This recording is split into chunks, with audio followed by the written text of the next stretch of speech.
কখনো কি ভেবে দেখেছেন ট্রেনের এই বাক্সে কেন বালি ঢালা হয়? ট্রেনের ধাতুর চাকা যখন কোনো কারণে স্লিপ করে তখন ট্রেন চালক সেই বক্স থেকে রেল লাইনের উপর বালুগুলো ঢেলে দেয়। সেটা অটোমেটিক বা ম্যানুয়াল যে কোনো ভাবেই হতে পারে। শুকনো বালি লাইনের উপর ঢেলে দিলে ঘর্ষণ বেড়ে যায়, ফলে চাকা আর স্লিপ করে না। এছাড়া এমার্জেন্সি ব্রেকের সময় ট্রেনকে তাৎক্ষণিকভাবে থামাতে এবং ক্ষতিগ্রস্ত রেল লাইন থেকে ট্রেনকে সরাতে এই বালি ব্যবহার করা হয়। ট্রেনের বালি ঢালার মতোই আরেকটি কমন প্রশ্ন অনেকের মনে ঘুরে বেড়ায়, আর সেটি হচ্ছে রেল লাইনে কেন পাথর ব্যবহার করা হয়। খেয়াল করলে দেখবেন রেল লাইনের স্লিপারের মাঝে রয়েছে অসংখ্য ছোট বড় পাথর। তবে স্লিপারের মাঝে ফাঁকা জায়গায় পাথর ফেলে রাখা হয়েছে মনে করলে ভুল করবেন, বরং পাথর ফেলে তার উপরে বসানো হয়েছে রেল লাইনের স্লিপার। কিন্তু এমনটা করার কারণ কি?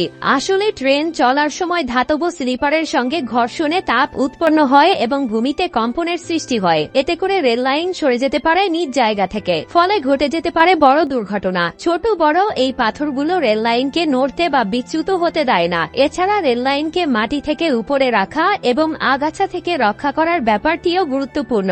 ঝড় বৃষ্টি বা তুষারপাতের মতো ঘটনাগুলোই মাটিতে পানির ফেচন ঘটাতে পারে, আর তেমনটা ঘটলে রেল লাইনের নিচে থাকা মাটিতে জন্ম নেবে আগাছা, আর আগাছা বড় হলে আরেক বিপদ। সেই বিপদ থেকে রক্ষার জন্য রেল লাইনে পাথর ব্যবহার করা হয়। রেল লাইন যেখানে বসানোর পরিকল্পনা করা হয় সেখানকার মাটিতে গ্রাইনিক পাথর টুকরো টুকরো করে স্তরীভূতভাবে সরিয়ে দেওয়া হয়। তারপর এই পাথরের স্তরের উপর রেল লাইনের স্লিপারগুলো ফেলে লাইন বসানো হয়। এর মূল কারণ রেল লাইনটিকে মাটি থেকে উঁচুতে রাখা। এর ফলে বৃষ্টি বা বন্যার সময় রেল লাইন ডুবে যাওয়া কিংবা আগাছা জন্মানোর কোনো সম্ভাবনা থাকে না। রেল লাইনে ফেলা পাথরগুলোকে বলা হয় ট্রাক ব্লাস্ট। এগুলো মূলত গ্রানাইটের টুকরো, তবে এদের ভাঙার সময় এমন ভাবে ভাঙানো হয় যেন এদের প্রান্তীয় দিক গোলাকার না হয়ে ধারালো হয়, অর্থাৎ মসৃণ না হয়ে অমসৃণ হয়। এর ফলে যে সুবিধাটা হয় তা হলো মাটিতে ছড়ানো এই টুকরাগুলো নিজেদের ভেতরে ঘর্ষণের ফলে ওভারল্যাপ করে না এবং একে অন্যের উপর এসে পড়ে না, তার চেয়ে বরং একসঙ্গে জুড়ে থাকে, যাকে বলা হয় ইন্টারলকিং।